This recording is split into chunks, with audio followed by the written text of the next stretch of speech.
So now you're a guy who believed in the U.S. intelligence services. You were the son of two career government servants.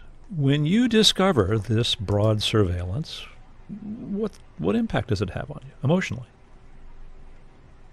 It was an astonishing sense of violation. Because think about it, people look at me now and they think I'm this crazy guy, I'm this extremist, whatever. Some people have a misconception and think I set out to burn down the NSA. But that's not what this was about. In many ways, 2013 wasn't about surveillance at all. What it was about was a violation of the Constitution. What it was about was democracy and government. I had signed up to help my country. My very first day entering into duty for the CIA, I was required to pledge an oath of service. Now, a lot of people are confused. They think there's an oath of secrecy, but this is important to understand. There's a secrecy agreement. This is a civil agreement with the government, a non-disclosure agreement called Standard Form 312, very exciting, that says you won't talk to journalists, you won't write books, as I have now done. But when you give this oath of service, it's something very different. It's a pledge of allegiance not to the agency, not to a government, not to a president, but to support and defend the Constitution of the United States against all enemies, foreign and domestic. And so when I realize we have been violating in secret the Fourth Amendment of that Constitution for the better part of a decade, and the rate of violation is increasing, the scope of the violation is increasing with every day, we are committing felonies in the United States under a direct mandate from the White House, billions of times a day. Honestly, I fell into depression. And this leads to a period where I resign from what would be considered direct mission related work out in Japan in the foreign field, as we call it, and I return to a purely corporate position for Dell as a sales official at CIA headquarters. Before you actually go through the revelations of this material, you describe going to Fort NSA's headquarters, and you see analysts using a tool that allows them to exploit the fruits of all this mass surveillance. It's a tool called X-Keyscore. What did it allow these guys to do? Okay, so allow you to do? So when you think about all of these intelligence programs you've heard of, right? They've got your email, they've got your internet communications, they've got your phone calls, but for everybody, everywhere. Obviously, this isn't just a straight stream. People aren't reading it as it comes in because it would take more hours in the day than any government has people to go through. So what they actually do is they just dump this into gigantic data centers like they've built in Bluffdale, Utah, and other smaller covert ones around the world. So they don't have to move the data around. So they construct what's called a distributed query system. You can think of this like Google for spies. And what it does is anywhere in the world that we've collected information, everywhere we're intercepting communications now, we have our own little search engine. It's a Google box, that little prompt that you can access from your desk wherever you are, just in an NSA internal website. And you can type in anybody's phone number, anybody's email address, any computer's internet address. And then anywhere on the internet that one of our sensors has collected a communication, it will look through instantly everything that it has, and then it will send just the results back to that employee. So you can spy on anyone in the world from anywhere in the world, as long as you have access to this network and this tool. So if you have the clearance, you pick a name, you get their phone calls, their web searches, what? So I'm working with the internet side of it. We have people who work with telephony data, which is largely phone calls and SMSs, but your internet data, it is everything largely that transit the global communication network. If you send it over a satellite hop, we have what are called foreign satellite sites all over the world that are just listening to the sky. If you are sending it to a cell phone tower, well, we hack those all over the world to the best of our ability. If you send it over a landline, right, your fiber optic cable at your home, and that goes to your internet service provider, well, your internet service provider probably cooperates with the NSA through the FBI. And this is being replicated again and again and again throughout the country and across the world. It's not everywhere, but it's as close to everywhere as we can get. And this means it's basically every communication that can be intercepted, that can be stored, that can be processed, that can be decrypted, we can search and we can read. You sat at one of these terminals and had access to this, and you describe looking at the material of a professor in Indonesia, right? Yeah, so this is an academic. He is just some kind of engineer. I believe he's applying for either a position or a period of study at a university in Iran. And the U.S. government, for whatever reason, has an interest in this particular university. We don't spy on every university, but we spy on, interestingly, a lot of them, which would surprise people. But it is Iran, so people go, okay, maybe there's some intelligence value. Maybe this guy's a terrorist. And what struck me here was that normally when we do a deep dive and we look into someone, it's because they're up to no good. It's because they're associated with terrorism. This gentleman, in fact, was not. He's applying to a university, but he's caught up in the dragnet. And so they have his university admissions application. They have pictures of his passport. And then I see something unusual, something that I don't normally see. I see a video file. Now, we can intercept video files just like we do with everything else. But this one, to me, indicated that it was produced because we had hacked his machine and we had turned his webcam on while he was at the machine. And we do this sometimes to confirm, particularly infrastructure analysts, who at this anonymous machine is actually using it. To find so he's on his laptop, right? Yes, he's on his laptop, and we're looking at the man behind the device. And in his lap is a little boy, a toddler, who's just playing on the keyboard, and the father's smiling. And the little boy looks at the webcam. It's just a glimpse, but to me it seems as though he's looking at me. And it reminds me of my childhood, of learning about technology with my own father. And I realize this man has done nothing wrong. He's just trying to get a job. He's just trying to study. He's just trying to get through life like all of us are. And yet he's caught up. His children are caught up. We are all caught up by a system that we were not allowed to know existed. We were not allowed to vote on whether this was proper or improper, and courts were not allowed to assess, open courts, real courts, whether it was proper and constitutional. Where do we go from there? So I want to talk about your decision to release these access to many documents to 3 journalists, and just talk about why you took the course you did and why some critics say you had other options. One thing people say is, look, there's a system. There are inspector general's offices of each of these agencies. Why couldn't you go to them? Well, this is a great question. For one, we've never seen the Inspector General's office actually be an effective safeguard for the Constitution itself. We have had, since I came forward, one of the Inspector General employees, I believe the Deputy Inspector General for the NSA, come forward and said, if Snowden had come to me, I would have explained to him his misconceptions about how these programs worked, how these things are in fact legal, how these things are in fact constitutional, and maybe he wouldn't have had to do this at all.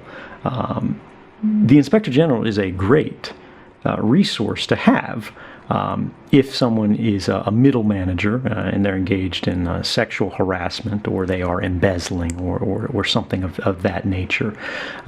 But if you have a criminal conspiracy inside not just the leadership of the NSA, but in fact in the White House, that is run by the vice president's own lawyer in the Bush administration. Dick Cheney had a lawyer named David Addington who said building this mass surveillance system in the very first instance was legal, when in fact he knew that was not the case. What do you do? This is asking you, the hens, to sort of report the fox's misbehavior to the fox himself. And I want to point out just real quickly that it's not a contention that these programs were illegal, that these programs were likely unconstitutional.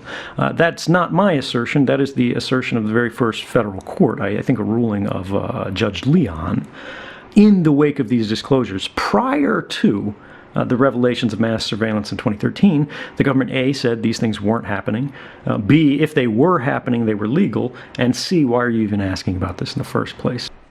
The description in the book of how you worked through how you were going to release this material and how you contacted the journalist and provided it is really fascinating. We won't have time to go into it here, but I want to talk to you about some of the specific arrangements you made. Three journalists were provided with access to thousands of documents that you had. What conditions did you impose on their use? What did you tell the journalists about what they could do and not do? When we looked at what happened, what produced this, the system of checks and balances failed. And so if I had come forward myself and said, look, this is wrong, this is a violation of the Constitution, I'm the president of secrets, and I'm going to decide what the public needs to know, and I just throw it out on the internet, which wouldn't be hard for me. I'm a technologist. I could have done this in an afternoon. There's a risk implied in that. What if I was wrong? What if I didn't understand these things? What if it was, in fact, legal or constitutional, or these programs were effective rather than, as I believed, ineffective, which later was confirmed by the Obama administration. These programs weren't saving lives. They had some intelligence value, but they didn't have a public safety value. At least that was meaningful. So what I did was I tried to reconstruct the system of checks and balances by using myself to provide documents to the journalists, but never to publish them myself. People don't realize this, but I never made public a single document. I trusted that role to the journalists to decide what the public did and did not need to know. Before the journalists published these stories, they had to go to the government, and this was a condition that I required them to do, and tell the government, warn them they're about to run this story about this program, and the government could argue against publication, say, you've got it wrong, or you've got it right, but if you publish this, it's going to hurt somebody. In every case I'm aware of, that process was followed, and that's why in 2019 we've never seen any evidence at all presented by the government that someone's been harmed as a result of these stories. That's why I believe these stories won the Pulitzer Prize for public service. It's because there is a way that you can maximize the public benefit of a free press and them aggressively contesting the government's monopoly on information, at the same time mitigating the risks of even a very large disclosure of documents by simply making sure that you trust the right people, the right sector of society, with the right system to keep everyone honest, because all of us work better together than we do alone. You know, I will say that on that question of whether this has put harmed American interests or put people in danger, there was an AP story last year which quoted a spokesman for the National Counterintelligence and Security Center as saying Snowden's disclosed documents have put U.S. personnel or facilities at risk around the world and damaged intelligence collection efforts, exposed to tools used to amass intelligence, etc. Are they wrong? They are wrong. Look, I can't correct 6 years of lies in 60 seconds. But when you look at all of those claims, they're always merely allegations. The government has never put forward any evidence, and they have investigated me for 6 years. So has basically every other government on the planet. And you, a journalist, know better than anyone else that the government aggressively leaks when it's in its favor. You can look at this White House right now. If if disclosures of classified information, just hard stop, caused damage, if they created risks for U.S. personnel or programs, 3/4 of the White House would be in prison right now.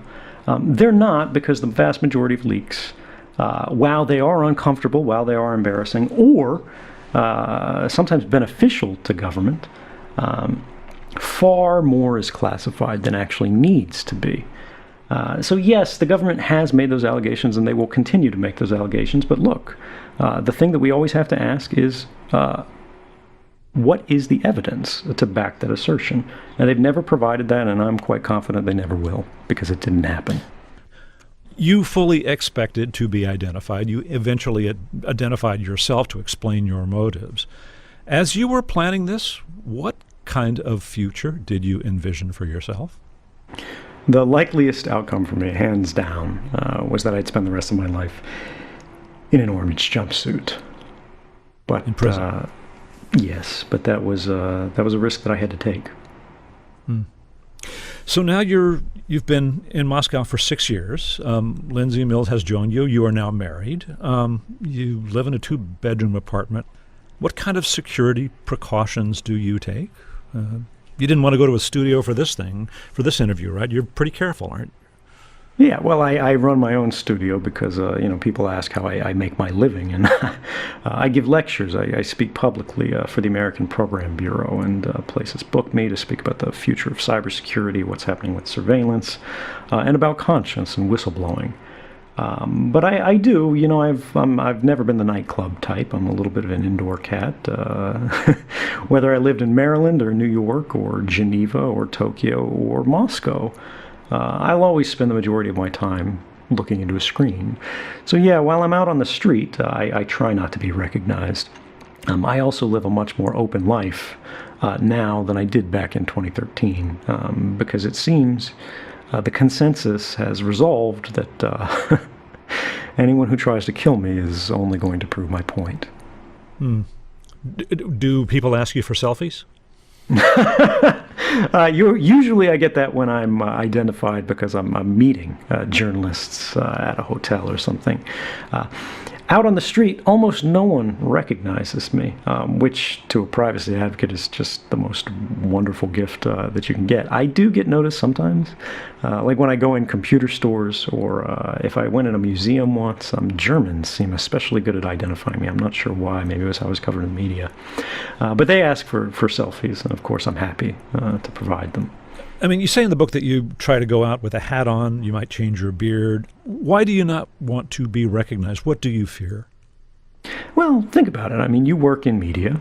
You're a journalist. You make your living from talking not just publicly, but talking to people who have interesting things to say. And yet you don't put your address, I think, on your website so fans can just show up at the door. We all have a desire for a certain level of privacy. I think I have risks that are higher than the average person. But even if I didn't, I would rather be able to selectively share information with people about where I live, how I spend my time, and honestly, who I am. Fair enough. I guess I'm just wondering, person, do you think someone might try and kidnap you and extradite you to the United States, or that, Well, if that's been the plan, they've done a really poor job at it, since 6 years later I'm still free. I would like to think, on the part of my government, that they're not that far gone, and they're not actually looking to disappear whistleblowers. Or perhaps it's just simply because it's too difficult when I'm on the other side of the world, and in no less than Russia. But I don't worry as much as I did. Maybe it's fatigue. But yeah, there was a period where I didn't want to go out without shaving. There was a time when I didn't want to go out without putting a scarf and a hat on. But those days for me are long gone. The book ends back in that period, and the beautiful thing about life and about, I guess, the story that I've been fortunate to live is that even when things get as bad as they possibly can, even when you see all of the ways that the system can fail, time and people always have the chance to make it better. As somebody who knows a lot about the kind of information that can be gleaned from a cell phone, I'm wondering what precautions you take with your own cell phone use? Well, first off, I try not to use one as much as possible. And when I do use one, I use a cell phone that I've myself modified. I perform a kind of surgery on it. I open it up with special tools, and I use a soldering iron to remove the microphone, and I disconnect the camera. So that the phone can't simply listen to me when it's sitting there. It physically has no microphone in it. And when I need to make a call, I just connect an external microphone through the headphone jack, right? And this way the phone works for you rather than you working for the phone. You need to be careful about the software you put on your phone. You need to be careful about the connections it's making, because today, most people, they've got 1,000 apps on their phone. And it's sitting there on your desk right now or in your hand, and the screen can be off. But it's connecting, hundreds or thousands of times a second. If some of your audience is listening to this on podcasts right now, through, for example, earbuds, they know their screen can be turned off. It can be sitting, writing in their pocket along with them. They don't even have to be looking at the phone. But it's still very much active. And this is this core problem of the data issue that we're dealing with today. We're passing laws that are trying to regulate the use of data. We're trying to regulate the protection of data. But all of these things presume that the data has already been collected.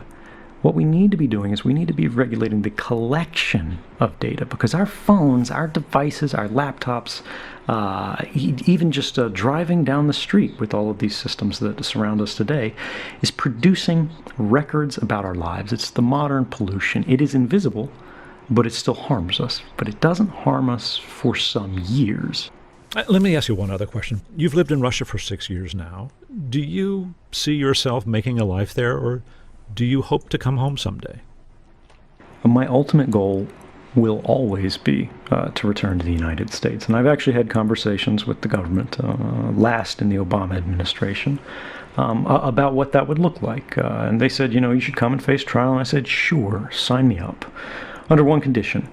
I have to be able to tell the jury why I did what I did. And the jury has to decide, was this justified or unjustified? This is called a public interest defense and is allowed under pretty much every crime someone can be charged for.